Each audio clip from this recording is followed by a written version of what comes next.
Found dead at the NorthGate Mall in Johannesburg. Reports suggested that the teenager committed suicide. Now, Monday marked World Suicide Prevention Day, and the South African Federation for Mental Health released a report ranking South Africa as having the 8th highest suicide rate in the world. Following this statistic, the Limpopo province was found to have the highest suicide rate in the country. According to these studies, around 70% of people who committed suicide showed warning signs, but often this is realized too late.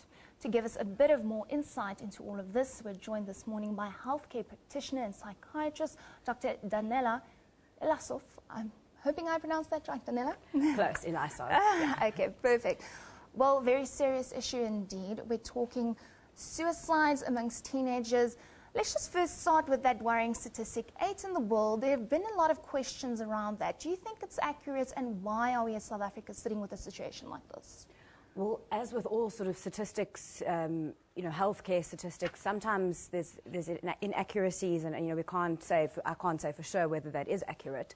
But I would imagine where we are pretty high up, and I would say that because access to healthcare in this country is not what it should be, and especially access to mental health care. I think, as our speaker before mentioned, we still are plagued with stigma.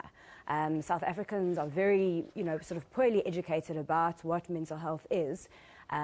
And there's this huge stigma around seeking help, around getting treatment. So I would imagine that plays a role too. Definitely, as you mentioned, as we just spoke with Mariska, we're saying what they found is a 39% increase over the last 5 years in people who are using antidepressants. Can this in the way be contributing to the fact that we are seeing this high rate of suicides taking place?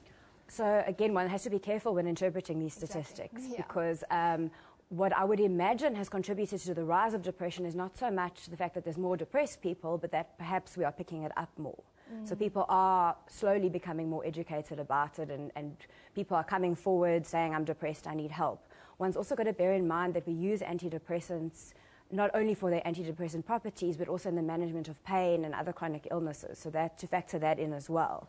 In terms of antidepressants causing suicide, which seems to be what, a way of misinterpreting that statistic, and it would unfortunately be a misinterpretation. Yeah. A while ago there was a huge sort of outcry, black box warning was issued, that there's an increased risk of suicide when a person starts antidepressants. And I think that's something that we need to maybe chat about, because it's quite an important thing. So what would you say about that? So what they found was that actually antidepressants lower your risk of suicide overall, but that sometimes what can happen is the person is so depressed that they're feeling suicidal, feeling hopeless, but they're feeling so flat and so depressed and so, listless that they can't even muster the strength to actually carry out a suicide plan. When the person starts to feel better, that's when they're actually at risk of having the energy to do something. So we thought that could be what it is. But overall, I can say, antidepressants do actually decrease the risk of somebody committing suicide. So it's important not to misinterpret that statistic.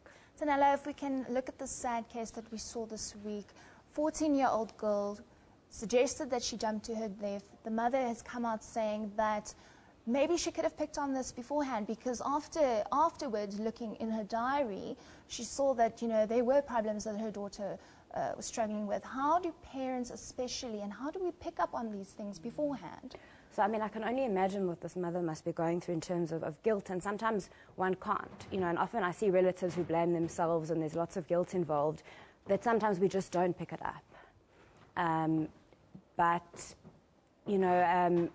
In terms of warning signs and things, sometimes change in behavior, eating patterns, sleep.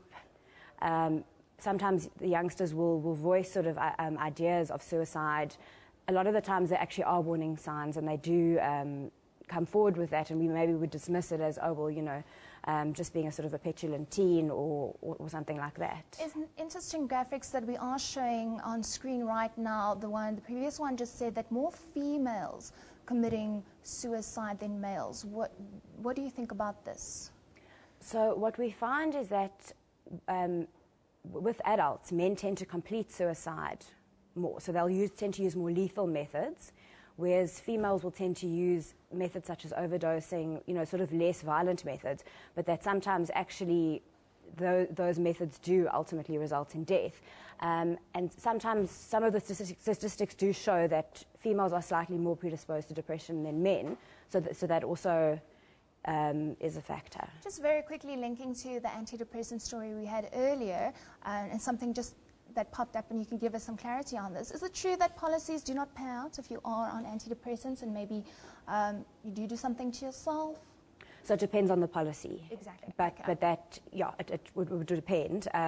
Medical aids do cover for psychiatric sort of costs and that, but in terms of policies, it shouldn't be.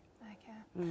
Danella, if we can just end with the advice you'd be giving to parents, especially after what we saw this week, how can we be more aware, how can we be more involved, and how can we ultimately make sure this doesn't happen to one of our loved ones?